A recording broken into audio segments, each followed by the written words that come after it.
అందరికీ praise lord. ఈ సమయంలో దేవుని వాక్యం చదువుకున్నాము. ఆది కాండము 6వ అధ్యాయం 12వ వచనం చదువుకున్నాము. దేవుడు భూలోకమును చూచినప్పుడు అది చెడిపోయి ఉండెను, భూమి మీద సమస్త శరీరులు తమ మార్గమును చెరిపివేసుకొని ఉండిరని దేవుని వాక్యం సెలవిస్తుంది. దేవుడు ఈ లోకమును చూసినప్పుడు భూమి అంతయు చెడిపోయి ఉండదని దేవుని వాక్యం సెలవిస్తుంది. మరి సమస్త శరీరులు కూడా వారు తమ మార్గములను చెరిపివేసుకొని ఉండిరని దేవుని వాక్యం సెలవిస్తుంది. ఈ సమయంలో కొంచెం వర్తమానం చదువుకున్నాము. ఇదే విధమైన మురుగుడు యొద్ద ఈ దేశము పండుకొని ఉన్నది. సాంఘికపరమైన ఈ దుర్గంధము యొద్ద ఈ దేశము ఈ రాత్రి సమయమున పండుకొని ఉన్నది. మీకు అది తెలియను. ఇది హాస్యము కాదు, ఇది కట్టుకథ కాదు, ఇది సత్యమై ఉన్నది.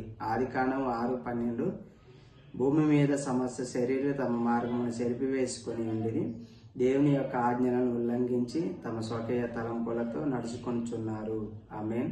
దేవుని వాక్యం ఏమని చదివిస్తుందంటే, భూమి మీద సమస్త శరీరులు చెడిపోయి దేవుని యొక్క ఆజ్ఞలను వాక్యాన్ని పక్కన పెట్టేసి వాళ్ళ యొక్క సొంత మార్గంలో నడుచుకొంటున్నారు అని దేవుని వాక్యం గురించి మరి ప్రవక్త సెలవిచ్చున్నాడు.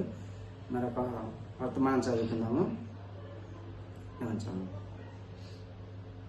ఈ దినమున మనుషుడు చేయనది అదియే, దేవుని యొక్క వాక్యమును నరుడు వినుటకు కోరుట లేదు, దాన్ని జనులు వినుటకు కోరుట లేదు. వారికి ఇష్టమైన మార్గంలో వారు నడవదలుచుకున్నారు. ఆమేన్. దేవుని వాక్యం ఏమని సెలవిస్తుందనంటే, దేవుని వాక్యాన్ని ఉండని నరులు ఎవరు ఇష్టపడట్లేదు. వాళ్ళ యొక్క సొంత మార్గం మీద, వాళ్ళ యొక్క సొంత తలుపుల మీదనే నడుద్దామని